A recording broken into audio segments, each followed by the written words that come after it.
ship I fear has no hold on me.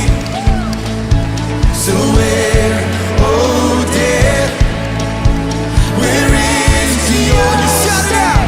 No longer I who live, now Jesus lives in me. For I was dead in sin, but I woke up to see the light.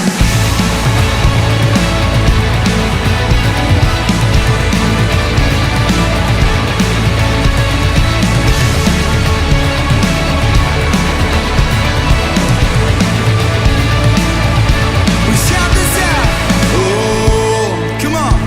All of this for your glory. Every believer. Oh, yeah. All of this for your glory. Yes, it is, Lord. And all of this for your glory. Yeah. Oh, all of this for your glory. Yeah. See, all of this for your glory. Hope you're ready. And all of this for your glory. But no longer I who live, now Jesus, I said, for I was dead in sin, but I woke up to see the light. Got it. 1, 2, 3, down.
Good morning, Southside International High Schoolers.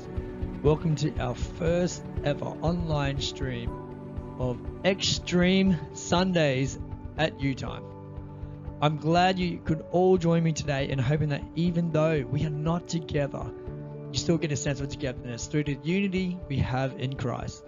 Hopefully you enjoyed and sung your heart out to the new songs we posted up to get you connected with God through music before we get into the message. So today, I will just be summarizing what we have learned in the past 4 sessions of our series, and I will answer your questions you posted on social media throughout the week after.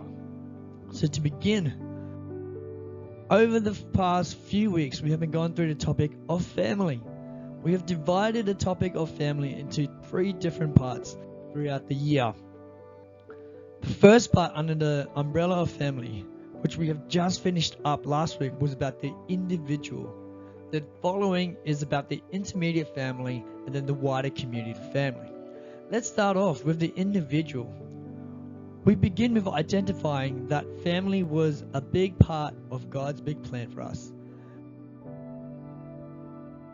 We investigated and discovered that before God even created the universe, His mind was set on us as His perfect creation.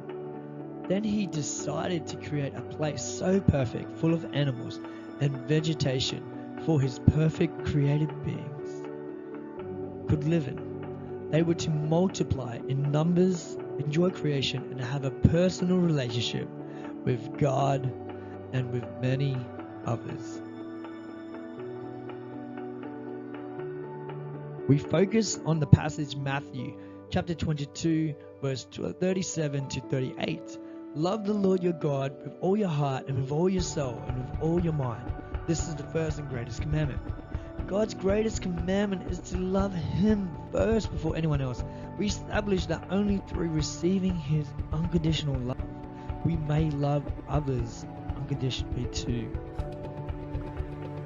Next part, we focus on Matthew, same chapter 22, verse 39. It says, love your neighbor as yourself. Christ specifically says here to love yourself, for you will fail to love others if you don't love yourself. We spoke about how social anxiety minimizes our self-worth and maximizes others' judgment on us.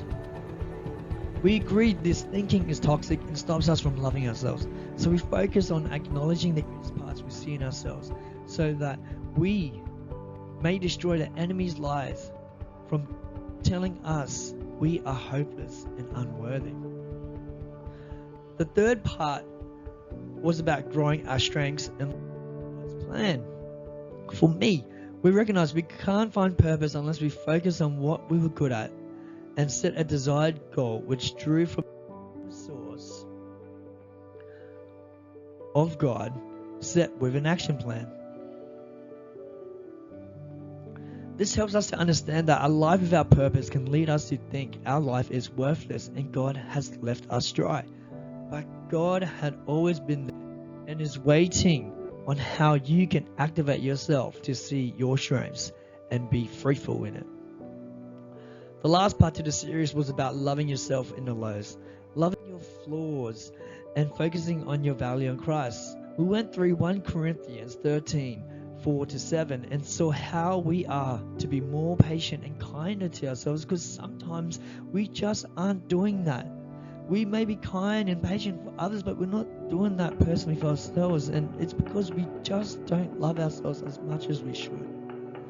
And so we understood that no matter who puts us down or tramples on us, our value to God never changes. And if we don't see God's value in us, we will never value ourselves and will continue to destroy our image of ourselves. So there you have it. I hope that you have a better understanding how important it is to love yourself. I mean, how can we completely love ourselves unless we see and receive God's complete love for us? How can we completely love others if we can't love ourselves? You know, it's a bit of a dance. But that's the first step to learn how to love like Jesus loved us. Thank you, and tune in for next week and we will speak more. But for now, I will answer the questions that you've all been waiting for and dying to know. Thank you.